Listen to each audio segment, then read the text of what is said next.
Greetings, Oklahoma veterans. Brett Martin here, Commissioner of the Oklahoma Veterans Commission alongside ODVA's Brian Jeffries. And we want to talk to you today and give you an update on the PACT Act.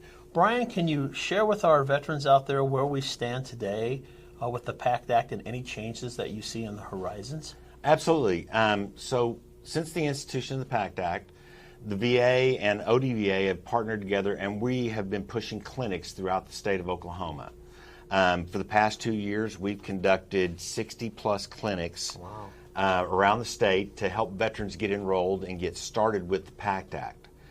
Some of the big changes that have happened, the PACT Act has now expanded where it covers Guam for Agent Orange, Thailand, Laos, some areas. They've added a couple of different presumptive claims to the Agent Orange side.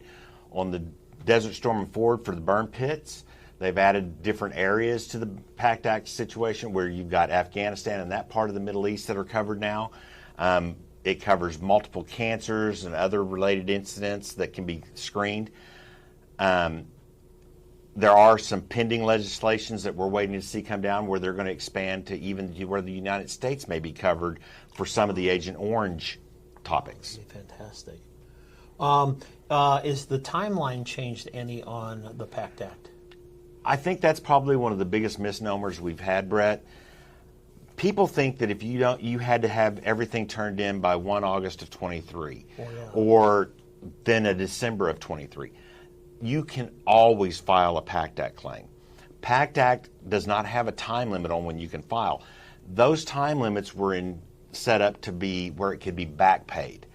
Now, granted, you may not be eligible for a back pay all the way back to the beginning of the legislation, but you can still file the claim and start your disability compensation and it doesn't matter when you do it. What's the biggest confusion for our veterans out there about the PACT Act that you see? I think the biggest confusion is that, well, I wasn't in a burn pit situation or I wasn't in Vietnam for Agent Orange, so I'm not eligible for PACT Act. That's not the case. Yeah, that's not true, right? The PACT Act covers toxic exposure. If you were a jet mechanic in the military, you were exposed to certain things.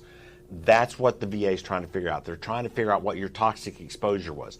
You may not have a presumptive condition tied to that, but if you do develop something, it's just a matter of the VA making a nexus to the current diagnosis and that exposure, and that's how they make the connection.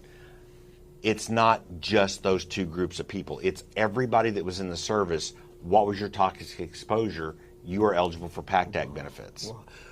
So if I'm a veteran out here watching this podcast and I want to find out when one of your next events is, how do I do that? There's a couple of different ways. We will advertise through social media. All of our social medias at Oklahoma Department of Veterans Affairs will have flyers for every one of our events. The Oklahoma Veterans Calendar will have all these listed, and we'll also list these all on our website, the Oklahoma Department of Affairs website. Any one of those locations are covered. The Department of Veterans Affairs will also list it on their social media websites. And also be watching for emails. The VA will send emails for these PACT Act events to the veterans that they have registered. So don't just think it's a spam email and get rid of it. There may be an event tied to it that you may want to come out and see us. And the best part, veterans out there, the cost to you is absolutely nothing. It's free. When you raised your right hand and swore that oath and wore the cloth of the nation, you've earned these benefits, so please use them. That's all for now, but stand by for more podcasts as we update you on everything VA.